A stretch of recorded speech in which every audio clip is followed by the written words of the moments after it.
Hi guys, today we're going to react to Hana Ichi Monme by Wagakki Band. This is a Buy Me a Coffee request from JM. Thank you, JM, for this request. It's been a little while since we reacted to Wagakki Band, and thank you for all your support. Thank you, JM. We appreciate the ongoing support. You've been absolutely amazing. And yeah, we're loving your requests. And we're sure this is going to be another one we're going to enjoy. So let's find out.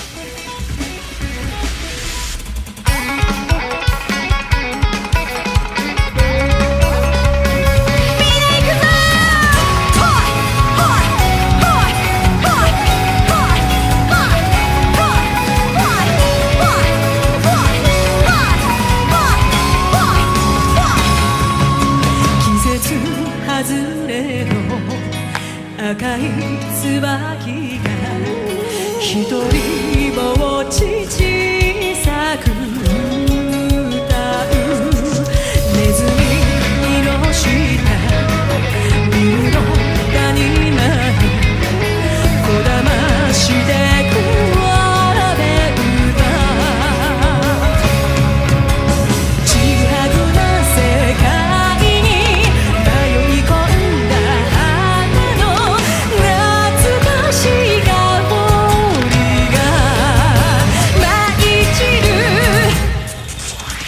花一問目よ先を越えただ一の花として命燃やすの美しく花一問目よ狂い咲けあの子も全て望むがままに認めてあげる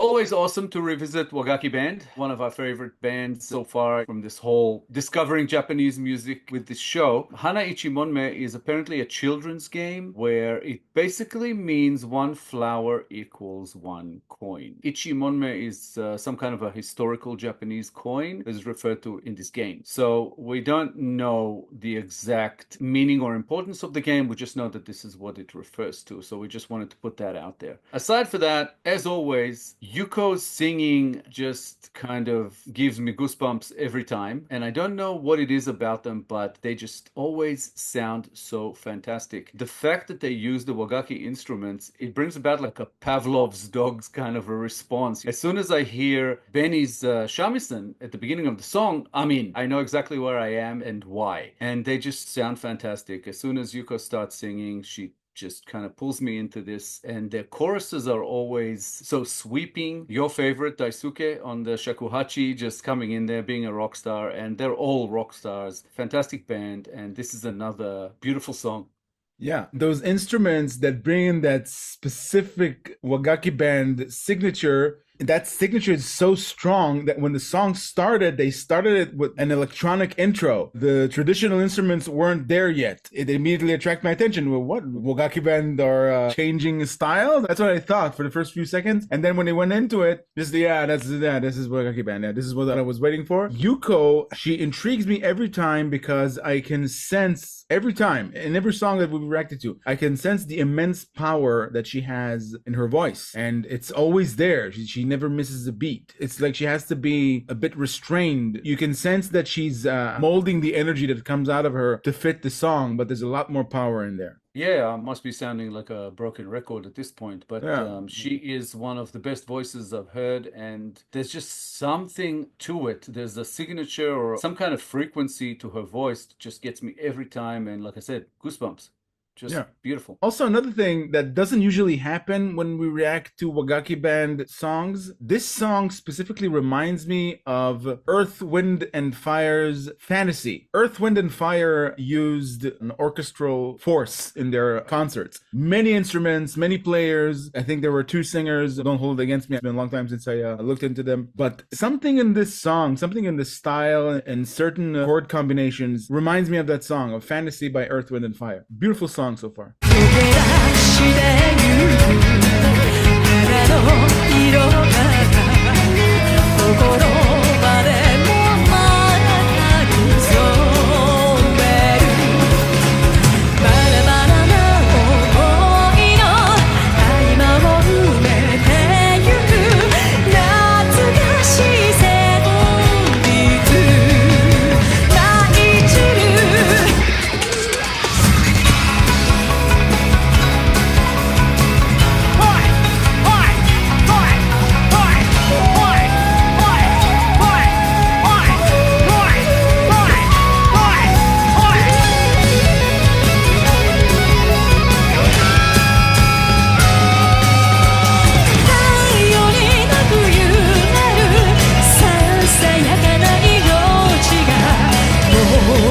してゆくすべてを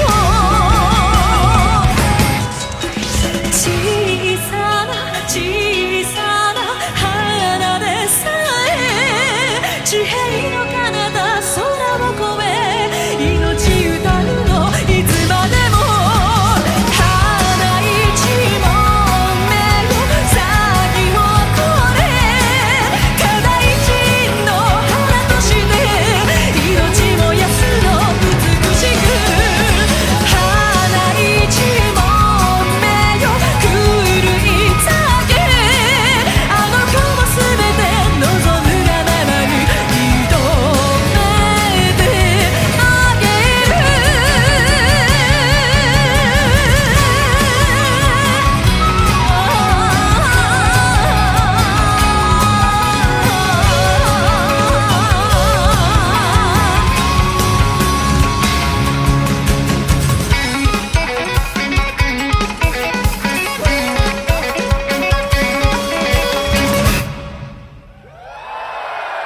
Awesome. Yeah. Beautiful song. There was a moment there between Daisuke and Machiya where their riffing was in tandem. They played the exact same notes. It was beautiful. And then there was the same thing towards the end of the song between Machiya and Benny with the guitar and the shamisen together. Beautiful combination. It's probably something that they do all the time. I just noticed it now. I don't know. Yeah, I think we've seen it in small doses before, and it happens every now and again, especially with Benny and Daisuke. And Machiya comes in and out, does his own thing, but here he had an awesome solo on guitar. I've come to have an appreciation for each and every one of them, because Kiyoshi on the koto was coming in as well, like you could really hear it in the background. I think they give everyone a little bit of something. It's not exactly a solo, but enough for them to be prominent enough. Even Corona on the Wadako drums and Asa on bass and Wasabi on the drums. There was a bit of a drum kick towards the end there. It's always amazing to hear that sort of melding between the modern instruments and the traditional Wagakki instruments, which is really their signature. To me, the signifying instruments that stand out the most in every song that we've reacted to so far by Wagakki Band is the shakuhachi and the shamisen, Daisuke and Benny. Those pierce through and really stamp the band as a band that plays with traditional instruments. Just going by what I hear from their songs. I think they get more of a sort of front stage kind of thing about them, you know, with those instruments. They get to be up front. Whereas Kiyoshi's koto, you can hear it if you kind of tune your ear to it,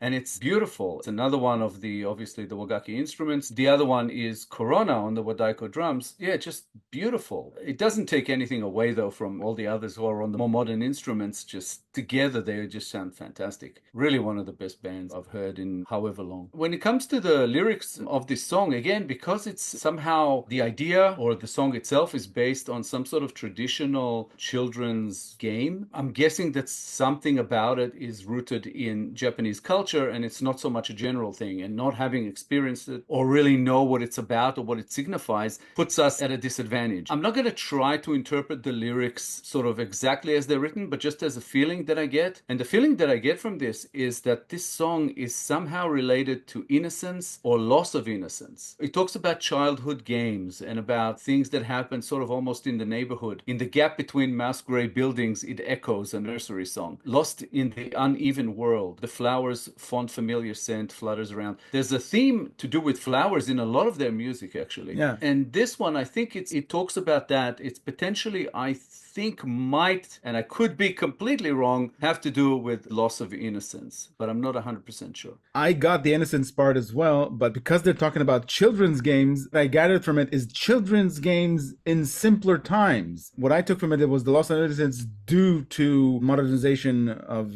Japan. Children probably don't play like that anymore because they have access to technology, so that's not what they do to play. It feels like a simple thing that children did way back when there was no technology. It's possible that it's about that, or it could be about the fact that life weighs you down as you go. So you're no longer interested in those children's games, those innocent games that have some kind of meaning into your life, and you're more serious. There was a line there that talked about the beauty of a passionate life, and then later in the song, it referred to one's unreliably wavering, modest life. So I'm not sure. It's very, very difficult to kind of get to the bottom of it, but that's just the kind of feeling that I got also from the singing and the instruments, the way the song sounds, but just beautiful. It's funny how it could get an emotional response without us really knowing what it's about, or fully understanding. I love everything about this band. As I said, the writing is also very traditional. A lot of the times we said, it's probably got something to do with Japanese folklore, something we're not aware of, and for the most part we've been correct on that. Beautifully written, even though we don't fully understand it, and again, beautifully composed, beautifully performed. This band is pretty near perfection, I think, as far as I'm concerned. And I think there's beauty in not understanding them fully as well. It's like looking at their culture from across a river. You're going to try to build that bridge. It's never going to sustain you, but it's fun to try and build that bridge. It's fun to ponder on what they can possibly mean when their culture is so much different than yours. And it's a very old culture. So the length that they had to take to reach back that far and to bring something in now in the 21st century that probably not too many people that don't belong to their culture think about on a daily basis. Yeah, I think those bridges can be built, and you can come to understand a different culture fairly well, but it takes a lot of time and effort and really devoting yourself to that. Thank you, JM, for another Wagakki band request. Another awesome one. We are loving this band, so yeah, keep them coming. This is just absolute pleasure for us. Thank you so much for the ongoing support. We appreciate you. Yeah, thanks, Jam, for this request. We enjoyed reacting to Wagakki Band once again. More like this will be much appreciated. Thank you for all your support. If you enjoyed this episode, guys, please be sure to like, subscribe, comment, and click the little bell icon so you get notified on all our future videos. If you have a song in mind you'd like us to react to, please make your request through BuyMeACoffee. The link is at the top of the description below. Thank you all for sticking with us. Thank you all for your time. As always, our Wagakki Band reactions playlist should be up on the screen sometime about now. Give it a click, check it out. We're sure you're going to love them as much as we do. Thank you so much for all the support coming our way. We appreciate you. We'll be back in a couple of days with a new episode, and we hope to see you all then. Thanks again, guys. Bye for now. Bye, guys.